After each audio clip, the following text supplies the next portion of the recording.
Բարի օր, հարգելի հայրենակիցներ, բարև ձեզ։ Կարծեք թե ավանդույթ եմ դարձնում ձեզ հետ որոշակի հրատապ եւ կարեւոր լուրերով կիսվելու այս ձևաչափը։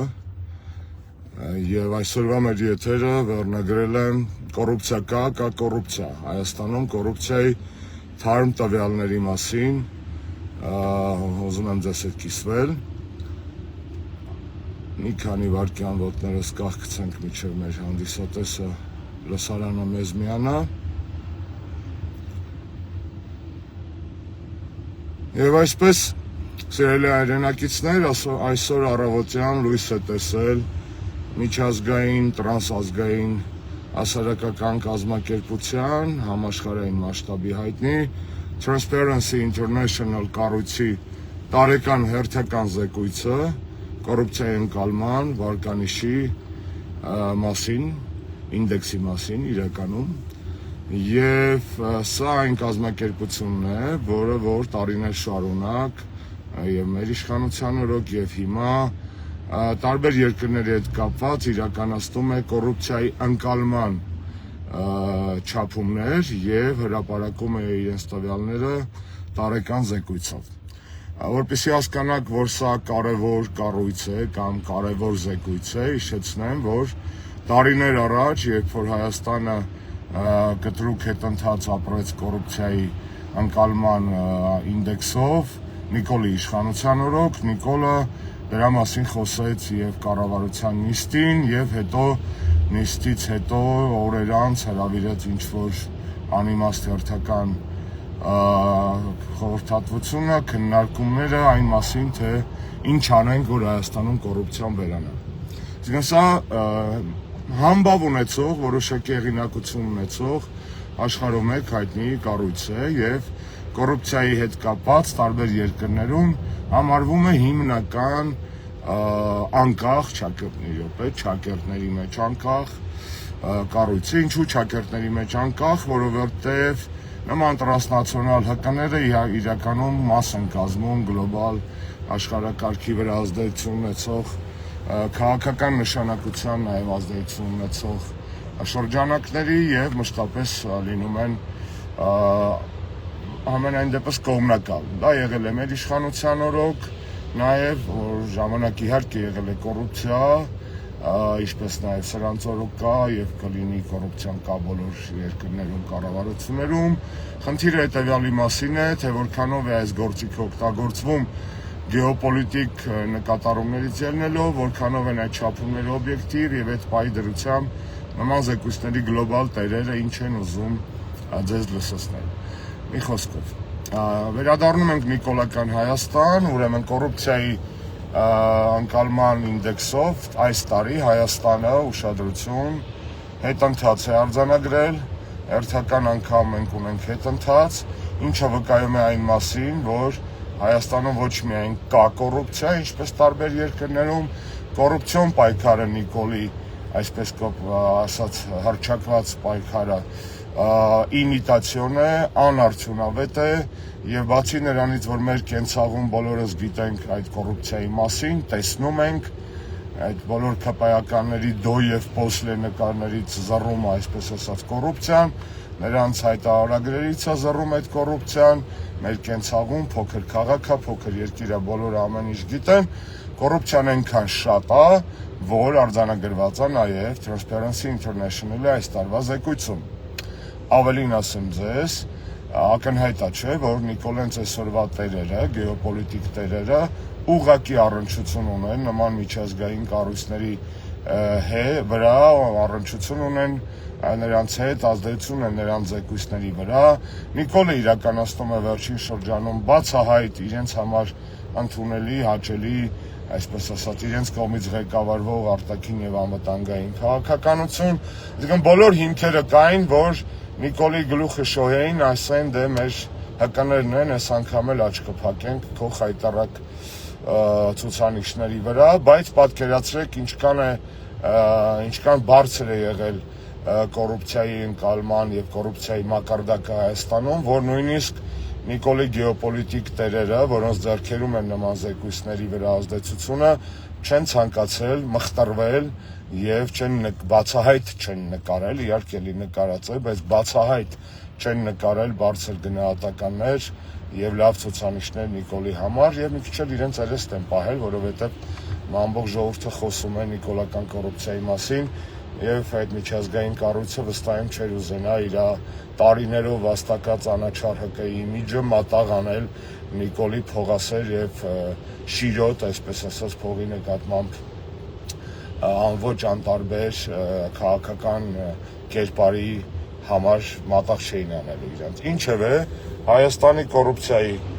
մակարդակը ուրեմն այս տարի վատթարացել է եւ ցուցանիշը, այսինքն եւ միավորն է իջել, երկու բառ ասեմ ոնց են չափում, որ լավ հասկանանք, ուրեմն կոռուպցիայի մակարդակը, անկալման մակարդակը չափում են 0-ից 100 սանդղակով, որքան ավելի բարձր է միավորը, այնքան ավելի քիչ են կոռուպցիոն ռիսկերը, այնքան ավելի քիչ է կոռումպացված այդ երկիրը կամ այդ կառավարությունը։ Հայաստանի ցուցանիշը 1 միավորով իջել է եւ այս տարի կազմում է 46 բալ 100-ից, նախորդ տարի դա ուրեմն 47 բալ էր, նորից կրկնեմ, իհարկե կարող էին ավելի օբյեկտիվ գտնվել եւ իրականում էլ ավելի շատ բալեր հանել Նիկոլական Հայաստանի կոռուպցիոն ցուցանիշից, բայց այս մի բալը գոնե հանել են, այսինքն ակնհայտ է, որ տենդենսը վատն է եւ ավելին Հայաստանի ցուցանիշները վատացել են նաեւ աշխարհում զբաղեցրած մեր տեղի առումով մենք այժմ գտնվում ենք կոռուպցիայի 1 վայրկյան, ես ձեզ բացեմ կոնկրետ տվյալ, երկրորդ հեռախոսով տվյալներն եմ փնտրում, որ ձեզ ավելի հստակ ասեմ։ Ուրեմն անցյալ տարի 47 բալ էր, հիմա 46, այսինքն ցուցանիշը վատթարացել է։ Անցյալ տարի Հայաստանը 63-րդ տեղում էր աշխարհում, հիմա 65-րդ տեղում է, այսինքն նահանջել ենք այս սանդղակում եւս, այսինքն ինչքան բարձր երկիրը, այնքան ավելի բարձր տեղ է գրավում երկիրը, այնքան ավելի պակաս կոռումպացված է, մենք այստեղ ենք նահանջել։ Այսինքն Նիկոլի կողմից դեռևս տարիներ առաջ հռչակված թեզը, որ Հայաստանում կոռուպցիա չկա, իհարկե բոլորս գիտենք, որ խաշացավերը վերակենդանանում էին եւ հոմերիկ ծիծաղի մեջ էին ընկնում այդ թեզից, բայց ոչ միայն խաշացավերն են փաստորեն նման կոնվուլսիաների մեջ Նիկոլի այդ պնդումից նաև միջազգային կառույցներն են արձանագրում, որ Նիկոլը ստել է տարիներ առաջ եւ շարունակում է ստել։ Այսինքն Հայաստանում կոռուպցիան շարունակում է ծաղկել Նիկոլի օրոք եւ Նիկոլի շնորհիվ կարող ենք ասել, որովհետեւ պետության կողմից հռչակված հակակոռուպցիոն երակայությունը իր արդյունքը չի տալիս այդ ռազմավարությունները, ավելին Հայաստանում իրավիճակը վատանում է։ Ուրեմն ուզում եմ ձեզ պատմել, թե կոնկրետ զեկույցում ինչ խնդիրներ են մատնանշվել Հայաստանի հետ կապված։ Գրած է հետևյալը, որ Հայաստանը ընդունել է հակակոռուպցիոն օրենսդրություն եւ ռազմավարություններ, որոնք համապատասխանում են միջազգային ստանդարտներին, բայց ապագա առաջընթացը, պրոգրեսը ուրեմն խոչընդոտվում է կամ կախված է, այսպես կարող ենք թարգմանել, սա շատ կարևոր է, ուրեմն դատական իշխանության եւ դատախազության անկախությունից եւ էֆեկտիվությունից։ Այսինքն զեկույցում նշված է, որ Հայաստանում կոռուպցիայի մակարդակի աճը ուղղակիորեն կապված է այն հանգամանքի հետ, որ Հայաստանում դատական համակարգը անկախ չէ, իսկ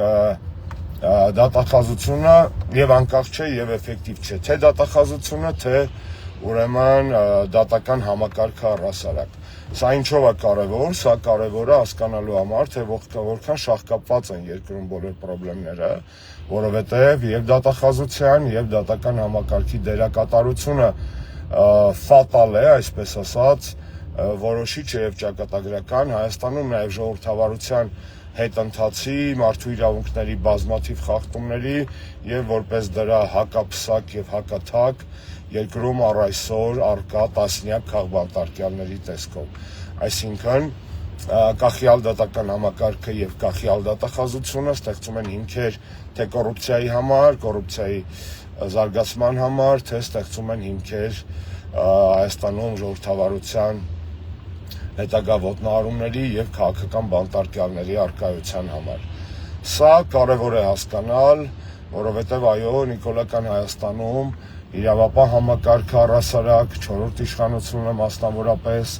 դարձել է մահակ ոչ միայն ընդդիմադիրների, ընդդիմախոսների հասարակության կարծիքը ճնշելու, կառավարելու, վախի մթնոլորտ տարածելու, այլ նաև սեփական հարստությունը դիզելու եւ ուրիշների գործունեությունը կամ քաղաքական հակառակորդների նկատմամբ թեկուզ եւ գույքի բռնագանձման կամ այլ գործիքակազմերով ճնշում գործադրելու տեսակետից։ Եվս մեկ բան եմ ուզում ձեզ պատմել ու շատ ձեր ուշադրությունը էլ չգրավեմ, խոսքը գնում է հետևյալի մասին, թե ինչպես է չափվում այդ կոռուպցիայի ընկալման համախտանիշը, ընդհանուր ցուցիչը։ Եվ ուզում եմ ասել ձեզ, որ մեթոդաբանության հիմքում ընկած են մի շարք այլ միջազգային զեկույցների հիման վրա վերցրած տվյալները, օրինակ, կոռուպցիայի չափը Հայաստանում, կոռուպցիայի մակարդակը չափվում է հաշվի առնելով ուրեմն Varieties of Democracy ինդեքսը, Նիկոլես ինդեքսը շատ էր սիրում առաջ, ըստեղ էլ այդ ընթացներ ամեն տարի գրեթե, Economist Intelligence Unity տարեկան պատրաստված Democracy ինդեքսի զեկույցը, World Economic Forum-ի համապատասխան զեկույցներ, այսինքն մի 5-6 միջազգային զեկույց հիմքա ծառայում այս ցուցանիշը համապատասխան բանաձևով դուրս բերելու համար, այսինքն սրանք, այսպես ասած, միայն օդից վերցրած տվյալներ չեն, այլ փոխկապակցված որոշակի հաշվարկների հիման վրա են ստեղծվում։ Ինչևէ, նորից իմի բերեմ, որ այս տարվա զեկույցը, անկախ նրանից, որ նման զեկույցները գրվում են Նիկոլի այսօրվա գեոպոլիտիկ տերերի ազդեցության ճարտարապետության օղակների կողմից, այնքան շատ Հայաստանում կոռուպցիան, այնքան զռուցում են այդ դեպքերը, որ անգամ այդ զեկույցները չեն կարողանում թաքցնել իրական վիճակը մեր երկրում եւ արձանագրվել է, որ Հայաստանում կոռուպցիայի մակարդակը աճել է, պայքարի անարդյունավետությունն է արձանագրվել,